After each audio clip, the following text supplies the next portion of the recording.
इस एपिसोड की शुरुआत में हम देखते हैं कि ब्लड एंड किंग और वो मार्शल किंग आपस में फाइट कर रहे होते हैं, जिन्हें वो नीचे से देख रहे होते हैं। और अब उसकी फाइटिंग स्किल को देखकर चैनसो थोड़ा हैरान होता है और वो उस एम्परर कैट से कहने लग जाता है कि तुम्हें ऊपर ब्लड एंड किंग की मदद करने के लिए अभी जाना होगा, जिसे देखकर वो उससे पूछने लगता है कि क्यों, ये सही तो लड़ रहा है। और अब ये देखकर वो उसे घूरते हुए कहने लगता है कि तुम्हें जाना होगा। ये देखकर वो कहने लग जाता है कि अच्छा ठीक है, तुम मेरे एम्परर हो और मेरे अंदर तुम्हारे जितना दिमाग नहीं है। और अब ये कहकर वो एक टेलीपोर्टेशन एरा से वहां से गायब हो जाता है और ऊपर वो मार्शल किंग अब ब्लड एंड किंग को मार रहा होता है और उसे दूर कर देता है कि तभी पीछे एक और टेलीपोर्टेशन एरा खुलता है और उसमें से वो एम्परर कैट उस पर एक हमला कर देती है, जिसकी वजह से वो जमीन पर आ जाता है। और वो उसे देख रहा होता है कि ब्लड एंड किंग पीछे से एक फॉर्मेशन बना देता है और उस पर एक हमला कर देता है, जिसकी वजह से वो हवा में होता है। और अब एम्परर कैट उसको नीचे गिरने से पहले ही उस पर एक और हमला कर देता है, जिसकी वजह से वो और हवा में उड़ जाता है और उस पर वो हवा में ही अटैक करने लग जाता है, जिसकी वजह से उसकी हालत और खराब होने लग जाती है। और अब ये देखकर ब्लड एंड किंग भी उसको हवा में ही मारने लग जाता है और आखिर में उसे जमीन पर पटक देता है, जिसकी वजह से वो अब मारा जाता है। और अब उसे देखकर वो सब हैरान हो रहे होते हैं कि ब्लड एंड किंग चैनसो के पास आता है और वो कहने लगते हैं कि ये भी मर गया। और अब वो एम्परर कैट वहाँ आते हुए कहने लग जाती है कि अगर तुम्हारा मास्टर कैट यहाँ पर नहीं होता तो तुम मारे जाते। जिसे देखकर वो उसे भी थैंक्स कहने लग जाता है। और पीछे खड़े दो लड़के उन्हें देख रहे होते हैं और उन्हें देखकर कह रहे होते हैं कि शायद ब्लड एंड किंग बिल्कुल पागल हो गया है जो ये ऐसा कर रहा है, और वो शायद उनका लीडर है जो कि कमजोर सा लग रहा है, शायद हम उसे मार सकेंगे। और अब ये कहकर वो उस पर एक और हमला करने लग जाते हैं, जिसे देखकर वो कैट कहने लगता है कि ये तुम्हारी सबसे बड़ी गलती होने वाली है। और चैनसो उनके अटैक देखकर एक चुटकी बजाते ही अपनी स्वॉर्ड से उनकी फॉर्मेशन को धबा कर देता है। और जिसे देखकर वो दोनों हैरान हो रहे होते हैं कि वो अपनी स्पीड दिखाता है, उनके पलक झपकते ही उन्हें मार डालता है और उन्हें पता भी नहीं चल पाता है कि वो मर गए हैं। और अब उन्हें देखकर वो बाकी बंदे हैरान होने लग जाते हैं और अब ब्लड एंड किंग पर वो वापस से हमला करने के लिए आगे बढ़ते हैं कि तभी वो अपने ऊपर शील्ड लगा लेता है। और अब ब्लड एंड किंग उन पर भी हमला कर उन्हें पीछे कर देता है। और अब चैनसो उनसे पूछने लगता है कि अब तुम बताओगे कि तुम्हारे माइटी किंग्स कहाँ पर हैं। और अब ये देखकर एक बंदा ब्लड एंड किंग से कहने लग जाता है कि तुम ये क्या कर रहे हो, हमारे एंसेस्टर तुम्हें नहीं छोड़ेंगे। इसे देखने के बाद वो उस पर एक हमला करता है और उसे हवा में उड़ा देता है। हवा में उड़ाने के बाद वो उस पर एक एनर्जी फेंक कर मारता है, जिसकी वजह से उसकी सारी कल्टीवेशन धीरे धीरे कर गायब होने लग जाती है। और उसकी पूरी कल्टीवेशन लेवल खत्म होने के बाद वो उसे छोड़ देता है, जिसके बाद वो पूरा हैरानी से पीछे हटने लग जाता है। जिसे देखने के बाद चैनसो कहने लग जाता है कि तुम सबके साथ ऐसा करोगे और अगर ये अब की बार कुछ नहीं बताए तो तुम इसे मार देना।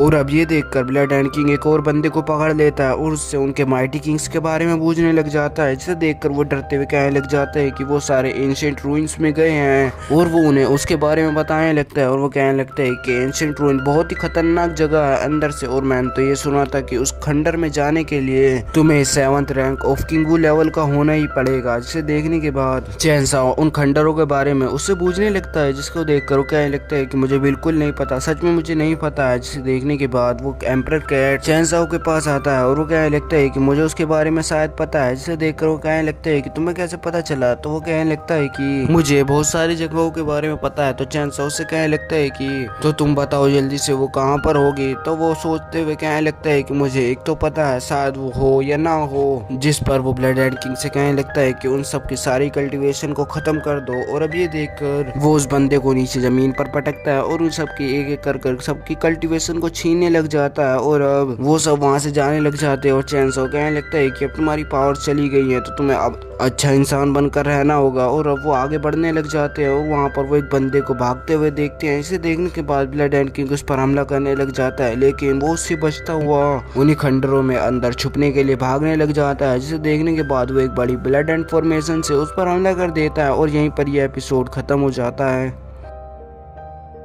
君